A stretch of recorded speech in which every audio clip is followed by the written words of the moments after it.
নমস্কার বন্ধুরা, রানু কিচেনে তোমাদের সকলকে অনেক অনেক স্বাগত। আজকে আমি বানাবো মালপোয়া রেসিপি। এখানে আমি 1 বাটি ময়দা, 1 বাটি সুজি, 1 বাটি দুধ, নারকেল ক্লাস, কিশমিশ, মৌরি আর 2টো এলাচ নিয়ে নিয়েছি। এবার আমি একটা বাউলের মধ্যে দুধটাকে ঢেলে দিলাম, মৌরিটাকে দিয়ে দিলাম, এরপর আমি কিশমিশটাকে দিয়ে দিলাম, এলাচটাকে দিয়ে দিলাম।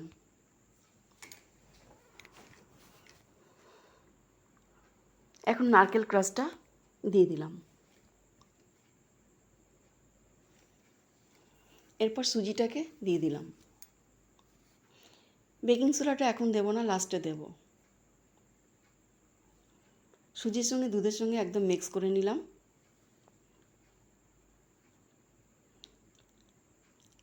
এরপর আমি ময়দাটাকে ঢেলে দেব।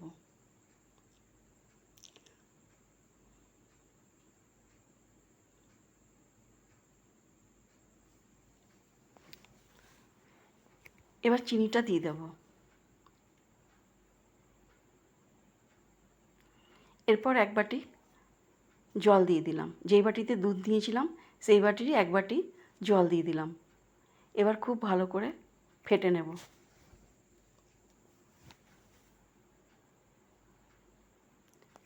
ফেটা হয়ে গেলে আমি 10 মিনিটের জন্য রেস্টে রেখে দেব।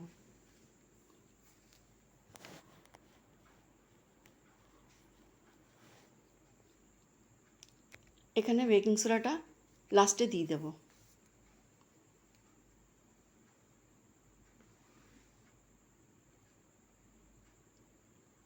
এবার 10 মিনিটের জন্য রেস্টে রেখে দেব। গ্যাসের ওপরে একটি কড়াই চাপিয়ে দিয়েছি। কড়াই আমি সাদা তেল দিয়ে দিলাম। 10 মিনিট আমার হয়ে গেছে। এখন আমি তেলটা গরম হয়ে গেলে ব্যাটারটাকে আবার ফেটে নেব।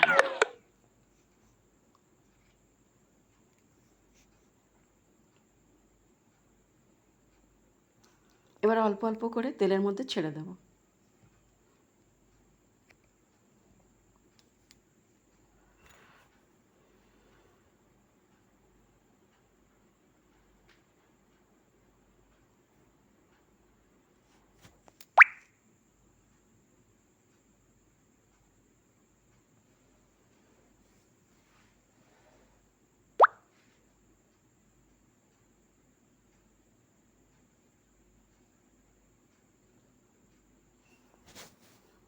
এক পিঠ হয়ে গেছে, এবার অপর পিঠটা আমি পাল্টে দেব।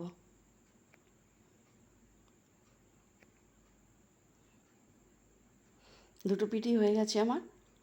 এখন একটা পাত্রে উঠিয়ে নেব।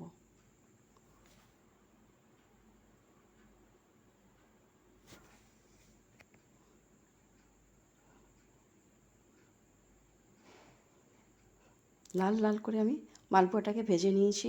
এবার আবার আরেক খেপ মালপোয়ার জন্য ব্যাটার দিয়ে দেব।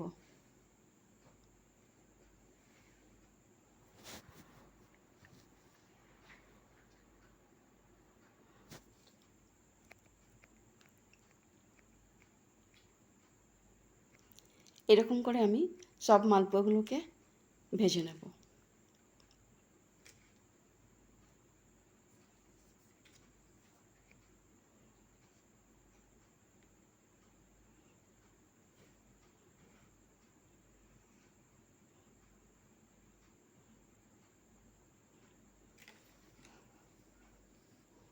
এখানেও এক পিঠ ভাজা হয়ে গেছে, অপর পিঠটা ভালো করে ভেজে নেব।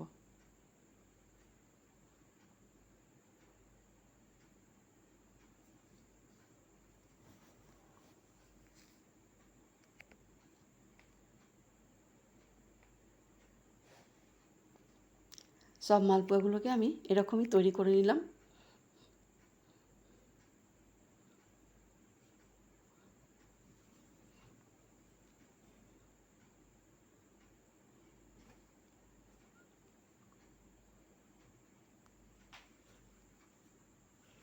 দেখো মালপোয়াগুলোকে আমি কাজু কিশমিশ দিয়ে সাজিয়ে নিয়েছি। আজকের রেসিপিটা যদি তোমাদের ভালো লেগে থাকে একটি লাইক কমেন্ট শেয়ার করে দিও। নতুন বন্ধুরা সাবস্ক্রাইব করবার অনুরোধ রইল। এরকম নতুন নতুন রেসিপি পাওয়ার জন্য পাশের বেল আইকনটাকে প্রেস করে দিও। আবার একটি নতুন রেসিপির সঙ্গে পরের ভিডিওতে দেখা হবে। তোমরা সুস্থ থেকো, ভালো থেকো। দেখো মালপোয়াটা আমার কি ফ্লাপি হয়েছে।